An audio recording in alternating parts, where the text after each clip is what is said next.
Dejanay. And Andrea. And we are 3 members, a part of a group called YLAG. Yes, YLAG standing for Young Ladies Aspiring Greatness. We're a group working in the community in hopes to make a difference. And today, we would like to present the topic of minding your mental health. And here to help us today, we would like to introduce Ms. Monika, who is the founder of Kindred Connections Therapy Center. Thank you all so much for having me. I'm glad to be here. Thank you. So today we're talking about mental health, and I always think it's important to talk about mental health, being that we're all seniors this year and things can be a little stressful. So being able to rise when we're going through stress and anxiety will help us deal with the pressures and be able to have a successful senior year. Absolutely. And I'm so glad that you all opened up this conversation to talk about mental health, because it really is an important part of your lives. And I think sometimes people think about mental health as if it's separate and apart from your physical health or separate and apart from your spiritual health. But I always try to encourage people to think about mental health that's an integrated part into your overall health and wellness. So just as you would work out and eat healthy foods to take care of your physical health, and you would meditate and pray or attend mosque or church to attend to your spiritual health, then being mindful of your mental health would be making sure that you're reducing your stress, that you're recognizing signs of depression and anxiety in your body, and then doing things to cope with those things as they come up. Thank you. So what exactly is mental health? Well, mental health is kind of what I just explained. It's thinking about the way that your mind works and makes sense of things. Our mind is a very powerful muscle in our bodies, and it controls everything that we do. Everything that we do and every way that we act starts with our mind. So what mental health looks at is, what are things that we get within our environment, things that we were taught while we were growing up, or things that we just internalize about ourselves that impacts the way that we function in the world, the way that we function in relationships. So everyone experiences stress in their lives, and just because you experience stress doesn't mean that you have a mental health condition. And a lot of people think that just because you have a mental health condition, then that means you're crazy or something is wrong with you. But it doesn't necessarily mean that. It's looking at the way that you manage your stress. And there are 4 criteria, 4 things that we look at when we're looking at how stress impacts you. So we're looking at the frequency, the intensity, the duration, and the onset. So me, as a therapist, I'm looking at those 4 things when I do an assessment for a mental health condition. So how frequent do symptoms come up? If you tell me that you are experiencing feelings of depression or sadness or anxiety, I'll ask you, well, how frequent is it happening? How intense is it? Is it causing you to not want to get out of bed, or to not eat, to have a disinterest in the things that you enjoy doing? And then when did it start? So we look at those things, and then based off of what you tell me, then I'll look to see, well, is this a diagnosable disorder based off of how it's impacting you in your everyday life? Okay, so can you go more in depth into like the stages of stress, like the frequency, the duration, and all that stuff? So it's frequency, intensity, duration, and onset. So duration is kind of how long is it lasting. And when we're looking at stress, like I said before, everyone experiences stress. We experience it at different levels. All stress isn't bad. There's good stress and then there's negative stress.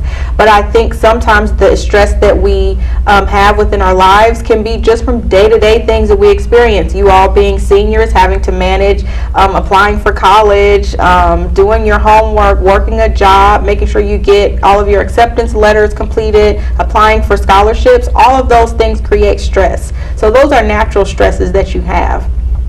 So if those stresses get to the point to where they're very intense and they're happening very frequently to where you're not able to manage it, then that's when we look at, well, can this be impacting you in such a negative way that it's not allowing you to do your day-to-day life things? So that's kind of what I would look at. When can you tell when stress is starting to become like too much? Is there such thing as like when life is becoming too much for you? When do you know, and what do you start to look for when you like feel anxiety or stress? Which did you look for? Well, I always try to tell people to always listen to your body. Recognize the signs and symptoms in your body. You have to be in tune with how you're feeling. You have to know when your body is feeling kind of normal and you're doing pretty good, or when your body is feeling kind of off. So one of the things that I have people think about is thinking about anxiety and depression because those are the two things that people come to me with the most. So it's kind of like they're cousins. They're on a continuum. Depression being the really sad, negative, self-defeating thoughts, feeling as if things are hopeless and helpless. You might be sleeping more, losing your appetite, not interested in hanging out with your friends, or just kind of pushing things off or pushing things to the side, losing your motivation, procrastinating. So if you're feeling those ways, just an overall feeling of sadness and unhappiness. Those are the times when you're feeling that way that I would ask you questions related to that. How often are you eating? How long are you sleeping? If you're sleeping too much, like majority of the day, or you're not sleeping enough, those are some signs that I would ask you to be mindful of. Were there things that you were interested in that you no longer have an interest in? Are you telling yourself negative, self-defeating thoughts about how horrible of a person you are, how you never do anything right, or how your life is so bad and nothing ever good happens to you? So those are things that I would say recognize too, is what are your thoughts?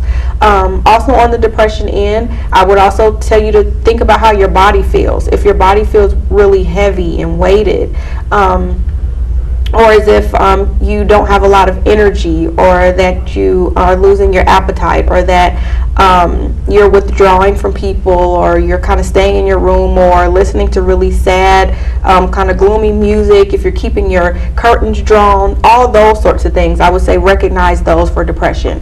Anxiety, I say, is the cousin of it, because sometimes when you have thoughts of anxiety, those will be like your worrying, ruminating thoughts, thinking bad things are going to happen, thinking about things that are really far off that you don't have any control over, and then you begin thinking about those things so much that it causes you to be fidgety. It causes you to have episodes of sweating. Sometimes people have panic attacks. Their heart beats really, really fast. Their palms get really sweaty.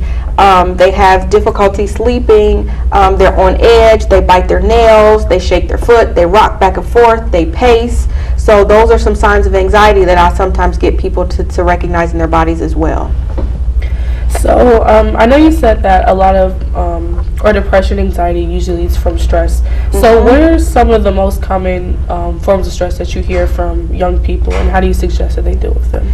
Well, one of the forms of stress, I think, just because we do live in a social media age, is kind of comparing yourselves to other people, kind of looking out into the world and looking into society, and feeling as if you're not measuring up, or feeling as if you're stuck, or that you're not good enough, or what you're doing is behind your peers. So the degree to which you compare yourself to others, that you feel a level of insecurity within yourself, or as if you're not meeting your goals, or that somehow other people have things better off than what you have. I think sometimes those societal expectations can weigh in on our stress levels as well. And that can be in standards of education, it can be in standards of beauty, how we see ourselves, how you guys view yourselves as African American young girls trying to navigate throughout the world, having to contend with the fact that people have you guys labeled, or me as well, sometimes as angry and hostile and negative and mean. So we have to contend with that in addition to all the other stressful things that we have going on in our lives. Yeah, and with that, it's like there's a whole, with the beauty standard, and it's not even just like, because before we were compared to the European beauty standard, but now it's more so like a standard black white, so the lighter skin is better, the finer, curlier hair is better, and the coarse hair, darker skin is seen as like, I don't want to say ugly, but just not as, And attractive. And I do think that creates a certain level of stress, because you guys are in an age where when you're 18, 19, your peer group is really important to you. So the perceptions that your peers have of you is really important. And those perceptions are formed by sometimes societal norms and expectations. And the expectations and norms that we have, a lot of times being African American, have been pushed upon us within society because we come from a group of people who have historically been oppressed. So we've not lived long in America where we've been able to define our own standards of beauty. We've kind of always aspired to the European aesthetic, and that kind of shows up in our community, like you said, with the light skin versus the dark skin, the fine hair versus the kinky hair. And we have to kind of look at that from a historical perspective, kind of like, where did this come from within our community? It wasn't something that just kind of happened. It had to do with our introduction coming into America and how we were treated as formerly enslaved Africans who were an oppressed group. We weren't considered human beings. We were considered property. We were treated as chattel.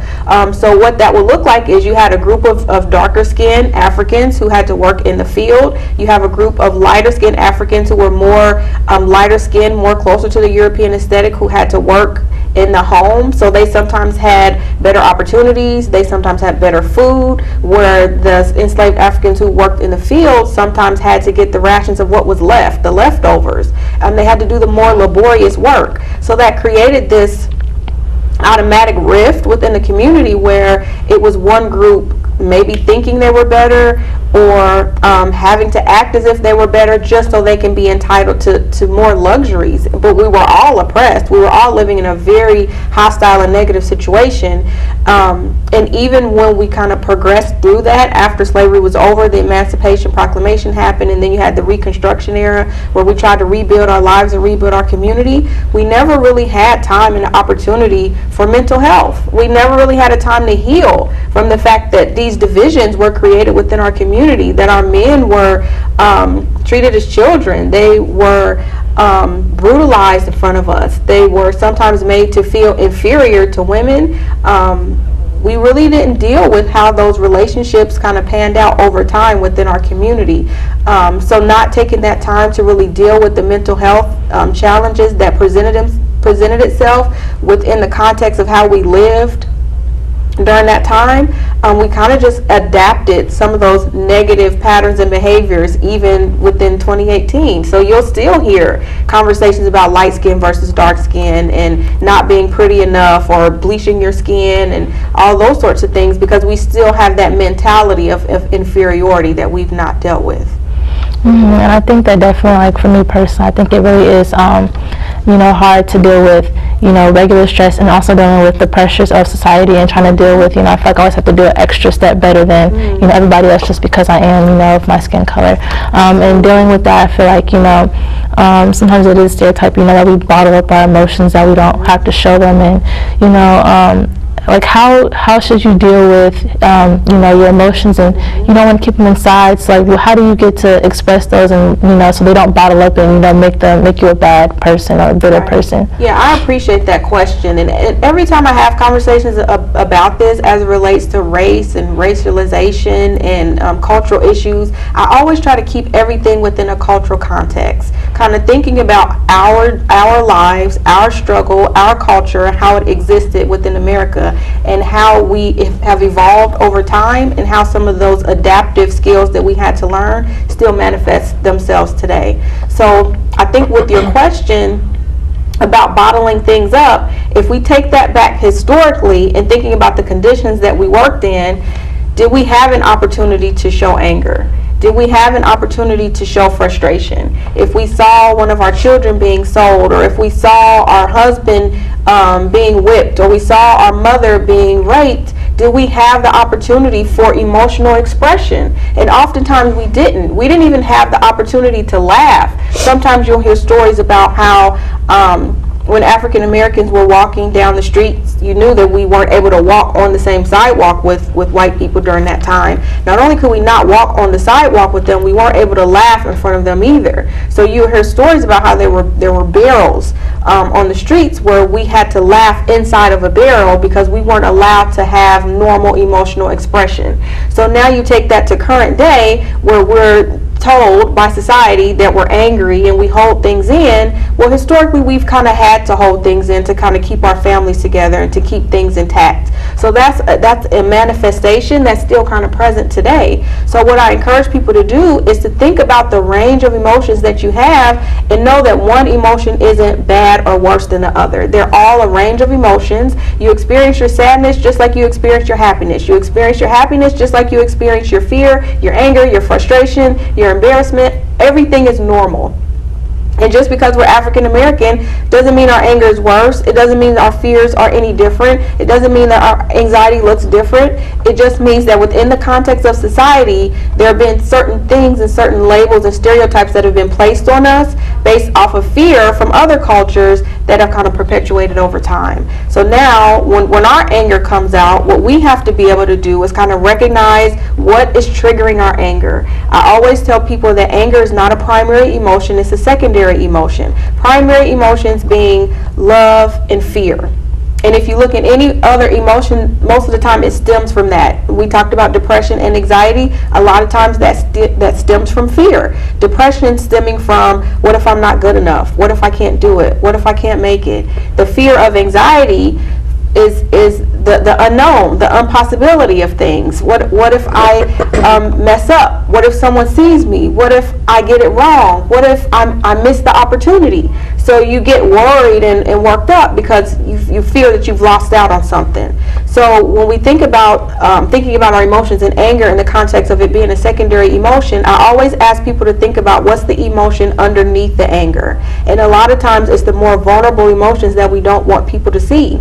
So if you think about an iceberg, for an example, you see the big chunk of ice above the water, and then you'll see a layer of the ice underneath the water.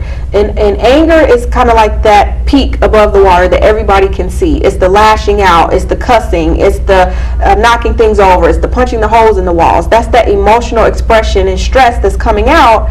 But when you kind of dig a little deeper and figure out what's underneath the anger, you'll sometimes find that it's a more vulnerable emotion, such as embarrassment, or fear, or disappointment, or kind of just overall disappointment in life. So you kind of have to dig a little deep to kind of find out what's underneath the anger, and then once you kind of get to the root of it, then you're able to deal with it. I never really deal with people on the issue of just anger. I always try to stem to what's the more emotional and vulnerable thing that you're trying to cover up, and anger kind of keeps things at bay. It keeps people away from you. But when you talk about more vulnerable emotions, that's more close to your chest. Those are more things that you really don't want people to know, because they can take advantage of you and they can hurt you more. So going back to the conversation about why African Americans don't usually talk about their mental health, I always had, my personal ideal was because we were, black families raised their children to understand that they have to be strong because of what we've gone through. Absolutely. And we shouldn't necessarily, because of our history, we really shouldn't show our emotions due to the fact of fearing that someone will look at it as, okay, they're weak, so we're able to overpower them. So how much do you agree with that statement? I totally agree with that statement. And I think everything that we have done over time has kind of been reacting to other people's perceptions of us and other people's ideas of us. And that's why I'm very careful when I talk with people within my private practice, because we can, what we call, pathologize adaptive behaviors. Pathologize meaning we put a mental health diagnosis on something that's just kind of an adaptive thing that you do to survive, or to keep yourself safe, or to make sure that you're not in harm's way.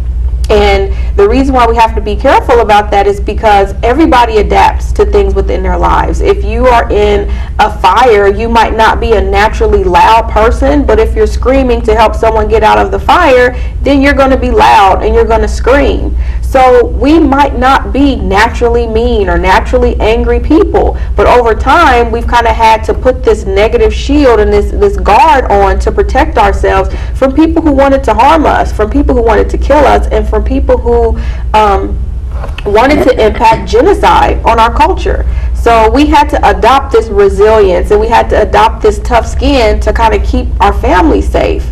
So I'm very careful when I work, especially with black women. When I do work with black women who are angry, I always try to figure out, like I said before, what's the root cause of it, because for us, I think sometimes it stems from a much deeper place. So I know you say that you know, we have to deal with our stresses and anxieties, and you know, deal with them, and not keep them, you know, bottled up and all that. So on an everyday basis, what can you really do to help get those negative thoughts and stuff out of your head? Okay, I appreciate that question. So like we mentioned before, everything that we do starts with a thought. So when people come to my practice, one of the techniques that I use is a technique called cognitive behavioral therapy. Cognitive meaning we're looking at cognition. We're looking at your thinking, the way that you think about things. Behavioral meaning after you have a thought, it creates an emotional response, and from that emotional response, you behave and act a certain way. So once we can get your thinking in line and work on your cognitions, the way that you're thinking about things, and that's going to impact how you're feeling about it. And then how you're feeling about it is going to impact what you do, your action. So that's a technique that I use. And something else that I try to encourage people to use is it's a cognitive behavioral technique of stopping the thought, challenging the thought, and telling yourself something true. Because a lot of times our brains can lie to us and tell us things that are true that really aren't true. So we have to kind of know when our brain is not being honest with us, or our brain is telling us something that's not true. And it happens to us all the time. And we have this negative self-talk that tells us, I'll never be able to get that job. I'll never be able to apply to that school. I'll never be able to get that 18 on my test scores. That's your brain telling you something that's not true. And your belief in that is what makes that thing true or not. So the degree to which you believe in it has a huge impact on how you feel about it. That's the same as when I mentioned before with the fire. If someone came in here and yelled, "It's a fire, we need to get out," everybody would be panicking, we'd be up, our heart would be racing, we'd be trying to figure out, okay, I gotta get out of here. But then if someone says, "No, it wasn't a fire, it was a mistake," then our heart rate goes down, we can calm down, we're like, whew, it really wasn't a fire. And the only thing that changed in both of those scenarios was our belief in whether or not it was true. So belief is a powerful thing that can really impact how we manage situations. And if our belief is strong enough in a particular thing, we'll act as if it's real when it's really not. So I encourage people again to stop the negative thoughts before they spiral down, because your thoughts can go as negative and as deep as you allow them to go. And that's how you have people who experience suicidal thoughts, because their thoughts have spiraled down to the point that they believe that life is hopeless and helpless, and there's no need for living. So before you get to that point, you stop the thought, challenge the thought, and then tell yourself something true. So after hearing you say that, a question that came to my mind was how many of our negative thoughts actually come from us rather than coming from other people? Well, I don't know that we can really gauge it, but I do think that both play a part. I do think that sometimes we can be taught and conditioned certain things about who we are as women, who we are as young ladies, who we are as black women specifically. And a lot of those messages we get those from society. And our families get those from society, and then they teach those things to us. So I don't really know a percentage, but I do know that it's kind of up to us to decide what our truth is and what truth means to us. And if we want to explore ideas outside of the truth that we've been told. So just because there's this idea of being angry and black doesn't necessarily mean that we have to fall into that stereotype, or that we can't do things to make sure that we know how to manage our anger. And managing your anger, just really, when I get people to think about managing your anger, people spend a lot of time getting upset about things that they have no control over.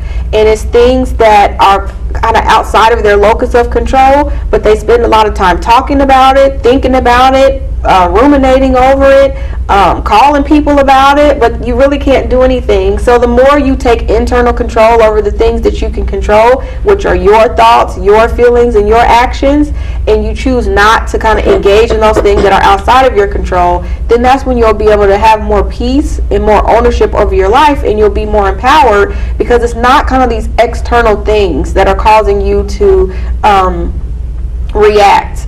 When you begin to think about how you can control your own thoughts, feelings, and behavior, you become more responsive. So I always encourage people, you want to be responsive, not reactionary. You want to think about what you want to do before you act, and not after. All right, well, one final question from me. I just thought about when you went back and said that fear is like a root problem. Is fear always bad? Like, is that emotion always bad? No. And I always tell people, no emotion is bad. An emotion is just an emotion. And that's the thing about our bodies. Our bodies are put together so well, and by design, I believe, because all of the emotions that we have, we need them. We need fear, we need love, we need anger, we need frustration, we need embarrassment, we need it all. And it's all a part of our human experience. So it's never anything wrong with having the emotion, it's what you do with it when it comes. It's how you either respond to a situation, without kind of thinking it through. So I always encourage people to be mindful, be present in the moment, and not kind of allowing circumstances and situations to happen to you. And if fear comes, recognize what that feels like in your body. Where are you feeling the fear? Because when we talked earlier about mental health and how it's kind of a holistic, I have a holistic view of it.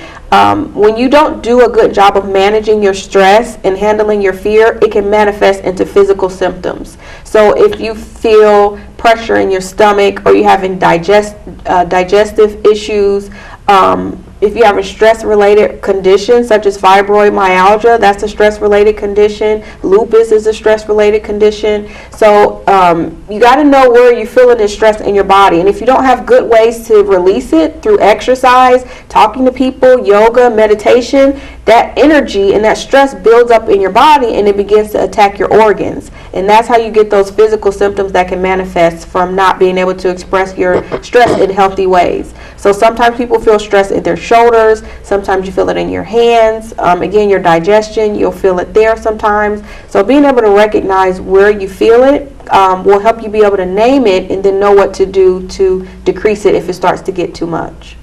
Okay, well, I wanted to say thank you for talking to us once again. It was very helpful. Thank you for having me. Thank you. Are there any final words you want to say? Or I just want to encourage people to, again, be mindful of your mental health. If you have any questions, you can reach me at my private practice, Kendrick Connections Therapy Center. We're located at 4699 Salem Avenue, and we are not accepting any new clients now, but we do have trainings and educational seminars and programs for families who want more information about what we talked about today.